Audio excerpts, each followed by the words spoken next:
মায়ের কাছে তো প্রার্থনা অবশ্যই থাকবে যেন আমাদের যেহেতু স্কুলের পুজো, তাই আমাদের ছেলে মেয়েরা যেন ভালো রেজাল্ট করতে পারে, আমাদের মেয়েদের যেন ভালো রেজাল্ট হয়, সেটা অবশ্যই আমাদের মায়ের কাছে প্রার্থনা থাকবে।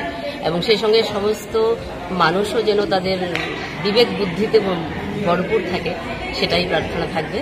আর আমাদের এই পুজোটা প্রত্যেকবারই করি, কিন্তু এবার আমাদের পুজোর বিশেষত্ব হচ্ছে আমাদের এই প্যান্ডেল গড়েছেন আমাদের বিদ্যালয়েরই একজন শিক্ষক রাকেশ শর্মা, এবং ওনার সঙ্গে সহযোগিতা মেয়েরা ছিল, আমরা সবাই মিলে ছিলাম।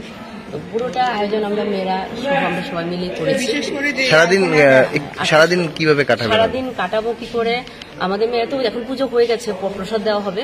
আর প্রতি বছরের মতো এবারও আমাদের মেয়েদের দ্বারা একটা সাংস্কৃতিক অনুষ্ঠান হয়, এবার ছোট্ট করে কালচারাল অনুষ্ঠান হয়।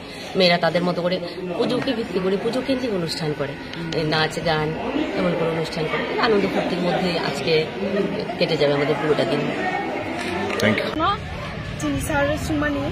তিনি সরস্বতী পূজা হজা কিন্তু চুমরো অনেক আন্দোলন ফাইজা ইনকাকে আর পূজা রকসল দङ ইনকে যতন বয় আর ফাই পূজা ফাইদিনে ইনকে তিনানি ইনকে ফার্স্ট নাইট দङ ইনকাকে মুতাইনি বাগে ফাই প্রার্থনা করি বিজিন एग्जाम সং বাগে প্রার্থনা করিতা আমার সুমছা ইনকাকে